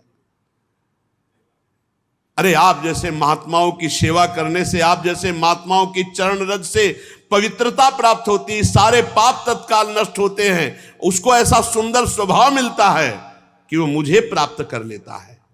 देखो ना, मैं उदासीन रहता हूं लेकिन लक्ष्मी एक क्षण के लिए भी मुझे नहीं छोड़ती। क्यों? इन्हीं लक्ष्मी का कृपा कटाक्ष प्राप्त करने के लिए ब्रह्मादि देवता बड़े बड़े नियमों और व्रतों का पालन करते हैं। जो मुझे अपने कर्म समर्पित कर देते हैं या आत्मसमर्पण कर देते हैं, ऐसों को अगर भोजन पवाया जाए तो एक एक ग्रास पर जो सुंदर पकवान भोजन, तो जैसा मैं वहां तृप्त होता हूं वैसा यज्ञ से तृप्त नहीं होता। जो कर्म फल समर्पित किए हुए, मुझे समर्पित किए हुए मेरे भक्त हैं, मेरे भक्तों को जब कोई पवाता है तो एक एक ग्रास पर मैं वैसा प्रसन्न होता हूं जैसा किसी यज्ञ करने से प्रसन्न नहीं होता। योग माया मेरे अधीन है। मैं अखंड असीम ऐश्वर्य का स्वामी हूं। मेरा ही चरणोदक गंगा जी हैं। भगवान शंकर इसी को मस्तक पर धारण करते हैं और लोगों को पावन करते हैं। मैं पवित्र ईश्वरों का भी ईश्वर होकर के अपने भक्तों की चरण रज मुकुट पर धारण करता हूं। ये बहुत बड़ी बात है। ये बहुत बड़ी बात भगवान कह रहे। मैं योग माया का पति हूं, स्वामी हूं। अखंड असीम ऐश्वर्य है। मेरा चरणोदक ही गंगा जी, और जिस गंगा जी को स्वयं महादेव जी मस्तक पर धारण करते हैं और समस्त लोगों को पावन करते हैं, ऐसा मैं परमेश्वर होकर भी अपने भक्तों की चरण रज अपने मुकुट पर धारण करता हूं। कौन हो सकता है भक्तों से बढ़कर? भगवान कह रहे, ब्रह्म ऋषि, दुग्ध धेनु, दूध देने वाली गाय, अनाथ प्राणी, ये सब मेरे साक्षात स्वरूप हैं। जिनकी बुद्धि भ्रष्ट हो जाती है वो इनको कष्ट देते हैं। फिर मेरे द्वारा नियुक्त यमराज के गिद्ध जैसे दूत उनको नोच नोच कर खाते हैं। फिर उनको नरक भोगना पड़ता है। अगर कोई भक्त का कटु भाषण से भी तिरस्कार कर दे तो मैं बर्दाश्त नहीं कर सकता। कटु भाषण से भी तिरस्कार कर दे तो मैं बर्दाश्त नहीं करता। और अगर कहीं मेरे भक्त को प्रसन्न चित्त से, अमृत भरी दृष्टि से, मुस्कान के द्वारा आदर कर दे तो मैं उसको ऐसे ही मानता हूं जैसे पिता अपने पुत्र का। ऐसे मैं सदैव उसकी रक्षा करता हूं, उसका पालन करता हूं। जो मेरे भक्त की अशांति भरी वार्ता, मैं क्रोध में भक्त नाराज हो रहा है और खूब, लेकिन वो हाथ जोड़कर ही बात करता है, आप शांत हो जाइए, और प्रसन्न कर लेता है तो वो मुझे अधीन कर लेता है। भगवान का भक्त मान लो आपसे नाराज, पर आप हाथ जोड़े खड़े, बस आप क्षमा कीजिए, आप प्रसन्न हो जाइए, आप शांत हो जाइए, तो वो मुझे अधीन कर लेता है। मैं अनुरोध करता हूं आपसे कि आपने जो क्रोधित होकर मेरे सेवकों को श्राप दिया, ये अनुरूप ही है, क्योंकि उन्होंने आपके साथ अपराध किया, रोक दिया। लेकिन अवधि में तो बांध दीजिए, इनको अवधि में तो बांध दीजिए, एक सीमा में तो कर दीजिए। आपने तो साफ केवल छोड़ दिया ऐसे कह के, जाओ और यहां से पतन हो जाए, काम क्रोध तुम्हारे हृदय में बसे, अहंकार तुम्हारे हृदय में बसे। भगवान कह रहे इसको सीमा में तो बांध दीजिए, जिससे ये उस समय काल की गति में भोग कर फिर मेरे पास आ जाए। ब्रह्मा जी कहते, सनकादि मुनि क्रोध रूप सर्प से डसे हुए थे। भगवान की वाणी सुनकर के उन्हें तृप्ति नहीं हो रही थी। भगवान की मनोहर और बड़ी गूढ़ बात, अर्थपूर्ण, गूढ़, दुर्विज्ञ, गंभीर। सनकादि ने ध्यान दिया कि अरे ये भगवान क्या बोले, मेरे पार्षद, मेरे सेवक, मेरे दास बड़ी गूढ़ बात। तब समझ पाए कि इसमें तो भगवान की ही कोई विचित्र लीला थी, जो मेरी बुद्धि को फेर दिया और भगवान के दासों को श्राप दिया और भगवान के पार्षद मुझे रोक दिए। तब वो आनंदित हुए, पुलकित हुए, अरे अरे इसमें तो भगवान की ही लीला है, ये तो भगवान की योग माया का प्रभाव। तब हाथ जोड़कर बोले, सर्वेश्वर प्रभु, आप ये बोल करके मुझे बड़ा अनुग्रह किया, मेरे हृदय अब ज्ञान प्रकाशित हो रहा है कि आप क्या करना चाहते हैं। प्रभु, आप इतना ब्रह्म ऋषियों को मानते हैं, ये तो केवल लोक शिक्षा के लिए आप ऐसा कह रहे हैं कि ब्रह्म ऋषि मेरे आराध्य देव। बकाया आप तो ब्रह्म ऋषियों के भी आराध्य देव हैं। हे सनातन प्रभु, ये सनातन धर्म आपसे ही प्रकट हुआ है। आप सनातन धर्म की रक्षा के लिए अवतार ग्रहण करते हैं। परम धर्म एक गुह्य रहस्य है, आपकी वाणी को समझना बड़ा गुह्य है। निवृत्ति प्राण योगी जन आपकी आराधना करके आपको प्राप्त होते हैं, अर्थार्थी जन आपके चरणों की उपासना करके लक्ष्मी जी को प्राप्त करते हैं, अर्थात ऐश्वर्य प्राप्त करते हैं। प्रभु, आप साक्षात धर्म स्वरूप हैं। आप शिक्षा देने के लिए ऐसा कह रहे हैं, वस्तुतः आपसे बढ़कर के कौन हो सकता है। हे देव, हम सब आपके द्वारा रक्षणीय हैं, आप हमारी रक्षा कीजिए। सर्वेश्वर, अब शाप तो निकल ही गया है, आप चाहें तो मिथ्या कर दें। द्वारपाल आपके हैं, जैसा उचित चाहें आप मुझे दंड दें या पुरस्कार दे, मैं भी आपका हूं और वो भी आपके हैं। आप जैसा चाहो प्रभु करो। आपके अनुचरों को शाप दिया, इसलिए मुझे तो लगता है कि दंडनीय अपराध हमसे बन गया, आप मुझे दंड दे दो, स्वीकार है। शिव भगवान ने कहा, नहीं मुनिगण, आपने जो इनको शाप दिया सच मानिए, परम सत्य मेरी प्रेरणा से हुआ है। भगवान ने कहा, ये मेरी प्रेरणा, सत्य मानिए मेरी प्रेरणा से हुआ है। अब ये 3 जन्म तक दैत्य भाव को प्राप्त होंगे और क्रोधावेश में हर समय मेरे में एकाग्र रहेंगे और मैं अवतार बार बार लेकर के इनका उद्धार करूंगा और इन्हें पुनः स्थापित करूंगा अपने द्वारपाल के रूप में। ब्रह्मा जी कहते हैं, मुनीश्वरों ने नयनाभिराम भगवान श्री हरि के दर्शन के, प्रभु की परिक्रमा की, प्रणाम किया और प्रमदित होकर फिर हरिशरणम रटते हुए भगवान ने जय विजय से कहा, जाओ भयभीत मत होना, तुम्हारा कल्याण हो, हर समय मेरे में वैर भाव रखना। देख लो भगवान क्या कह रहे हैं, मेरे से वैर भाव रखना तो अंतिम समय तक यही बोल करके प्राण त्याग रहा। कहां राम रन हतो पचारी, भगवान का ऐसा अनन्य दास है कि भगवान की आज्ञा को उल्लंघन नहीं। अनन्य दास उसे कहते हैं कि यदि स्वामी आदेश कर दे कि मार हमारी छाती पे घूंसा, तो उसी समय बिना विचारे घूंसे का प्रहार कर दे स्वामी पर, उसे अनन्य दास कहते हैं। जैसे अनन्य दास भीष्म जी तान तान के बाण मार रहे हैं श्री कृष्ण के शरीर पर, जहां विपक्ष में खड़े हैं। अभी भक्ति का वो जो रंग आता है वो एक अलग होता है, ये रंग में रंगे हुए हैं, परिपक्व हैं। भगवान ने क्या कहा, डरना मत।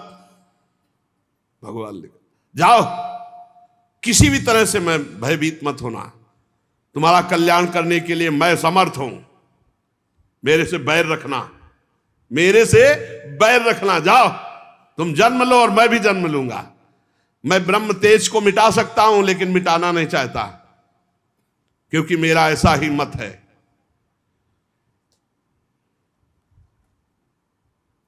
और ये एक बार जब मैं योग निद्रा में स्थित था तो लक्ष्मी जी प्रवेश कर रही थी, तो तुमने रोकने की चेष्टा की थी, उसी का दंड यहां मिला है तुम्हें।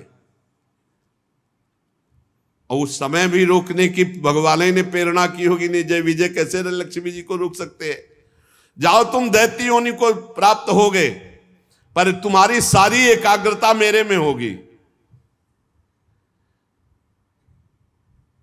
थोड़े समय में मैं भी आ रहा हूं, जब जब तुम जन्मोगे तब मैं प्रकट होऊंगा और तुम्हें लेकर पुनः आऊंगा। द्वारपालो भयभीत मत होना। फिर क्या महाराज, साथ खेलना हो तो जैसा खेल दोगे वैसे ही खेलेंगे आपके साथ। अरे जब स्वामी से प्रियता होती तो द्वारपालों ने कहा जो आज्ञा।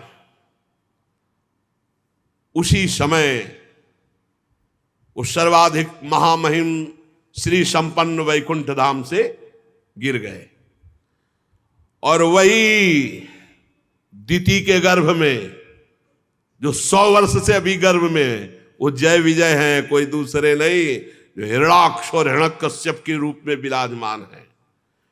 वैकुंठादि लोकपति भगवान के पार्षद है, इसीलिए त्रिभुवन में हाहाकार मचा हुआ है, सबका तेज रुक गया है, क्योंकि भगवान के पार्षद गर्भ में है।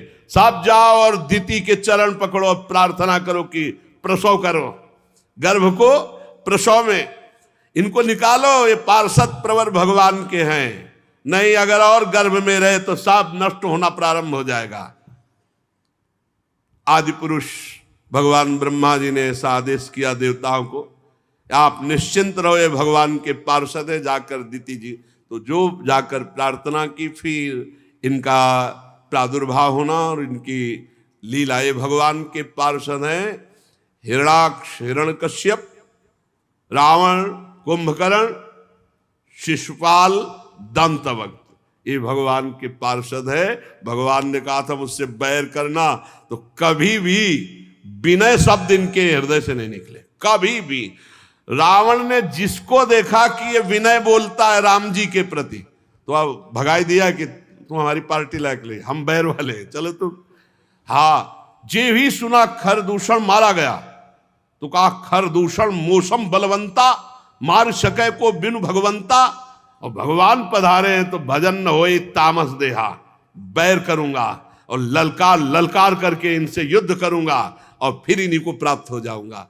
तो कभी ऐसी निकृष्ट दृष्टि ना रखे, ये भगवान के पार्षद हैं, भगवान की लीला के लिए आए हुए हैं। तो भगवान की लीला अगर ये पार्षद ना आते तो भगवान की लीला का स्वाद कैसे आता।